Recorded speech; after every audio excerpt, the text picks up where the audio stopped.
Hi everybody! In this tutorial we're going to be doing our back stitch. So your back stitch is where we bring the thread up through to our stitching line.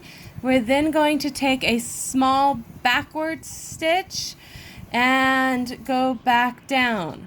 When our needle comes up, it's going to be a little bit in front of the first stitch, so that we form this up and down going backwards. Really confusing word-wise, yes, I know. All right, so to make this easy again, I'm going to draw a line on my fabric with a pencil and a ruler,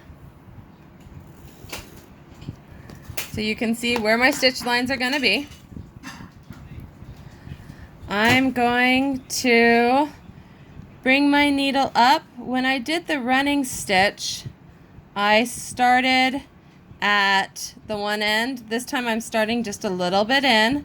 Bring my needle up, pull it through so it catches, and I want to go backwards. So with my running stitch, I went forward. This time for your back stitch, I'm going to go backwards. I'm going to go down through the fabric on the line, pull my yarn all the way through. So see how it's a backwards stitch? When I come back up, I'm again going to be on the line.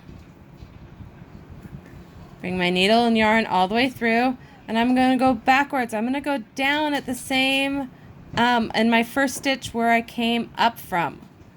And go down, come all the way through. So I bring my stitch, needle, up, and I'm going to go down where my last stitch came up. So I'm going backwards. I always bring my up just a little bit in front of my down. Pull it all the way up. Again, I want my stitches even to each other. Excuse my puppies. And we're going to go down right where I came up. So I'm going backwards. What's really kind of interesting about this is my top of my stitches should look almost like my back of my stitches. So this stitch is a thread eater. It uses a lot of thread. Okay, so for the cheat, this where my thread's coming out is the center of the stitch. I want to go backwards so that I go down at where I came up, and then again I'm going to pinch the fabric. I'll kind of bend it so I come back up the other side. So my yarn is in the middle of the stitch, and I don't have to take my needle to both sides. It's a time saver and lets you move a little bit faster. So again, my needle came up. That's now going to be the middle of my stitch in the cheat portion. Goes down where I came up with my last one. And I'm going to go up on the far side so it's in the middle. Now that one's not quite in the middle, so I know my length of my stitch has changed. I want to pull it back and change where my needle comes up. So I know that this thread's in the middle. I'm even on this side as I'm even on that side. So this is your back stitch, where we stitch going back in where you came up. So for my sample here, I'm sewing obviously in a straight line. You can follow a curve. You can follow a shape.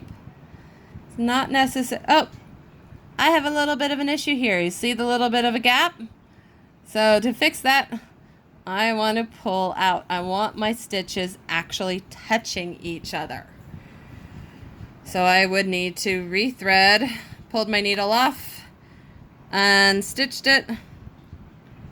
Gonna rethread my needle, and yep, I'm using my needle threaders. Makes it a little bit easier.